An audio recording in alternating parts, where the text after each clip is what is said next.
किसी ने बड़े प्यार से कहा है, जो सच बोलता है वो सबका नहीं होता और जो सबका होता है वो सच नहीं बोलता।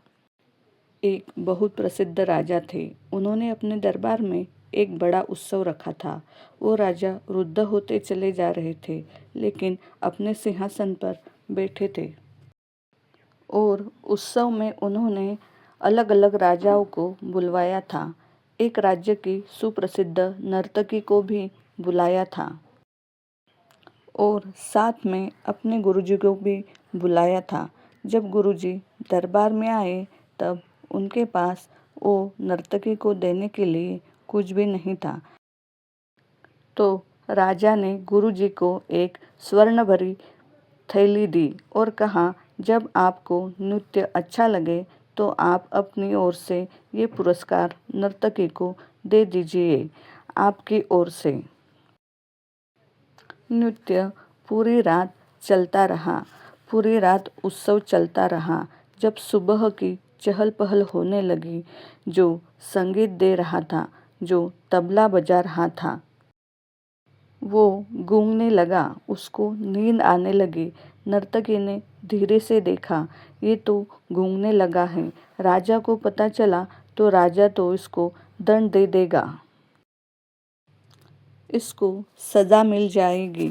तो इसलिए नर्तकी ने अपने तबले वाले को जगाने के लिए, आगाह करने के लिए एक दोहा कहा। घनी गई थोड़ी रही, या में पल पल जाए, एक पलक के कारण यूं ना कलंक लगाए, यूं ना जन्म गंवाए। जैसे ही ये बात तबले वाले ने सुनी तो वो सतर्क हो गया और शानदार तरीके से तबला बजाने लगा। जैसे ही ये बात बाकी के लोगों ने वहाँ पर सुनी तो जो राजा का बेटा था, उन्होंने, जो युवराज थे, वो दौड़ के आए और उन्होंने अपना ताज उतार के, मुकुट उतार के वो नर्तकी को दे दिया और कहा कि मेरी ओर से ये आपके लिए। तभी वहाँ पे जो राजा की बेटी थी, राजकुमारी थी, वो दौड़ के आई और उसने अपना हार नर्तकी को दे दिया और कहा कि ये मेरी ओर से आपके लिए भेंट है। तभी गुरुजी अपने आसन से उठे और जाकर उन्होंने स्वर्ण की मुद्राओं की पूरी थैली और नर्तकी को दे दी और कहा, ये सब तुम्हारा, अब मैं चला। जब राजा ने ये देखा सबको एक दोहा बोल के नर्तकी ने लूट लिया है, तो राजा अपने सिंहासन से उठा और खड़ा हो गया और बोला, ये क्या बदतमीजी चल रही है? एक दोहा बोल के तुमने सबको लूट लिया। जिनके पास जो कुछ है वो देते जा रहे हैं। ये क्या चल रहा है? राजा उसको डांटने लगा। तभी राजा के गुरुजी ने कहा कि राजा, इसका कोई भी दोष नहीं है, इसको कुछ मत कहिए। इसके एक दोहे ने आज मेरी आंखें खोल दी हैं। मैं पूरी तरह से अपने जीवन में तपस्या करता रहा, जंगल में, वन में रहा, भगवान की भक्ति करी और आज आपके कहने पर यहाँ आया, नर्तकी का नृत्य देखने लगा। नर्तकी को स्वर्ण मुद्राओं से भरी थैली देकर उसको पुरस्कार देने लगा। इसके दोहे ने मुझे समझा दिया, घनी गई थोड़ी रही, थोड़ा सा तो जीवन बचा है, या मैं पल पल जाए, एक पलक के कारण यूं ना कलंक लगाए, यूं ना कलंक लगाए, यूं ना जन्म गंवाए। समझा दिया है। इसने मुझे इससे बताया कि भैया, थोड़ी सी जिंदगी बची है, थोड़ा सा समय बचा है, जाकर भक्ति करो। तभी राजा का बेटा राजकुमार कहने लगा, महाराज, आप इतने वृद्ध हो गए हैं पिताजी, लेकिन आप कुर्सी नहीं छोड़ रहे हैं, सिंहासन नहीं छोड़ रहे हैं।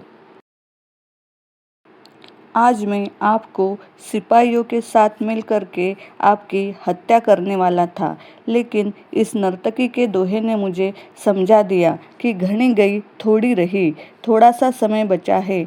आज नहीं तो कल पिताजी तुम्हें कुर्सी सौंप ही देंगे। क्योंकि अपने पिता की हत्या करने का कलंक लेते हुए मैं कैसे ज़िंदगी जी सकता हूँ। इसलिए मैंने इनको अपना मुकुट दे दिया है, भेंट कर दिया है। इन्होंने मुझे जीवन की सबसे बड़ी बात सिखाई है। तभी राजा की बेटी बोल पड़ी, पिताजी, आज मैं महावत के साथ भागने वाली थी शादी करने के लिए, क्योंकि आप मेरा विवाह नहीं करवा रहे हैं। मैं विवाह के योग्य हो चुकी हूँ, आपको मेरी चिंता ही नहीं है। लेकिन जहाँ ये मैंने सुना दोहा, तो मुझे समझ में आ गई कि थोड़ा सा समय बचा है। आज नहीं तो कल पिताजी मेरा रिश्ता तय ही कर देंगे। इसलिए मैंने भी विचार किया और अपना हार लाकर इनको भेंट में दे दिया। राजा ने ये सब सुना तो राजा के तो होश ही उड़ गए